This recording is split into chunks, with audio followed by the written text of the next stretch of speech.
Para kay Senador Alan Peter Cayetano, pananakot ang ginagawa ng National Bureau of Investigation sa planong investigasyon sa umano'y irregularidad sa pagtatayo ng sports complex na ginamit sa 2019 Southeast Asian Games.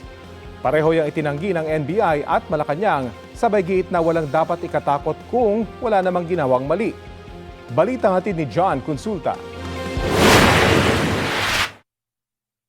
Makalipas ang 7 taon, muling inuungkat ng National Bureau of Investigation ang sinasabi nitong mga anomalya sa mga strukturang ginamit sa 2019 Southeast Asian Games. Ang kanilang pinupuntirya si Minority Senator Alan Peter Cayetano na nagsilbi noong chairman ng Philippine Sea Games Organizing Committee o FISGO. Kung wala palang ginawang pangungurakot, hindi ka dapat matakot.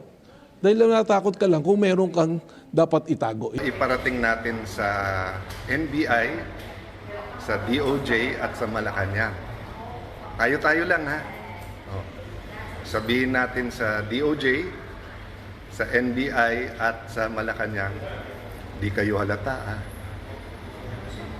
Slight lang pero hindi naman kayo halata.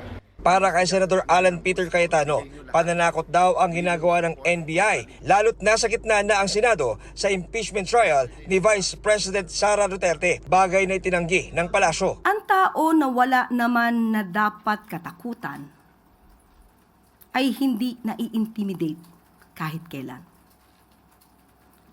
Ang pag-iimbestiga na gagawin dahil meron naman talagang issue noong pang 2019, hindi ito pang-i-intimidate, hindi ito panggigipit sa mga taong wala namang ginawang mali.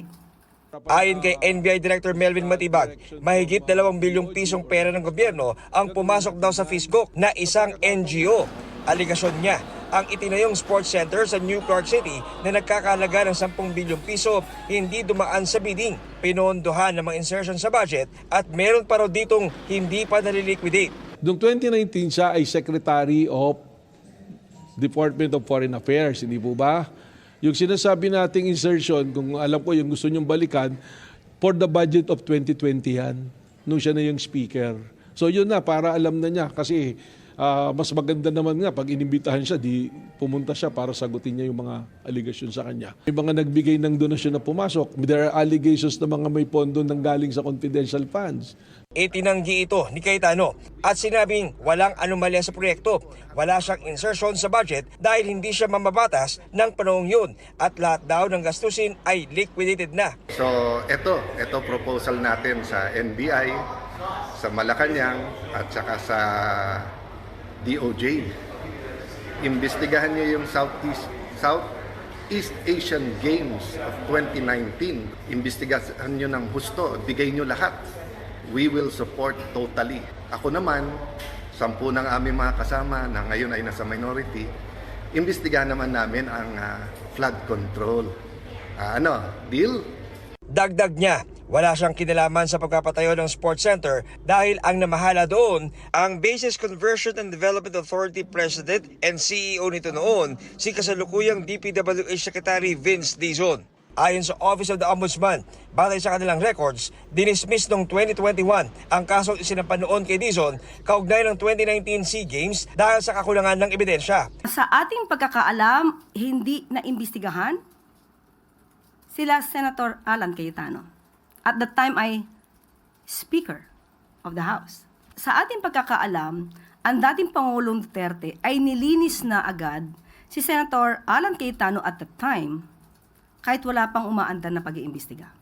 Tapos ang Malacanang, naimbestigahan na daw yung sekretary nila pero ako daw hindi pa.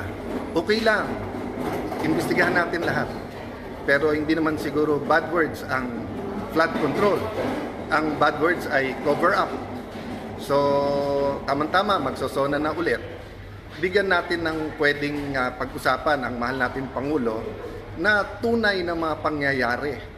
May list na kami ng mga witnesses na mga matitibay. Yung iba, nasabi na in public. John Consulta, nagbabalita para sa GMA News.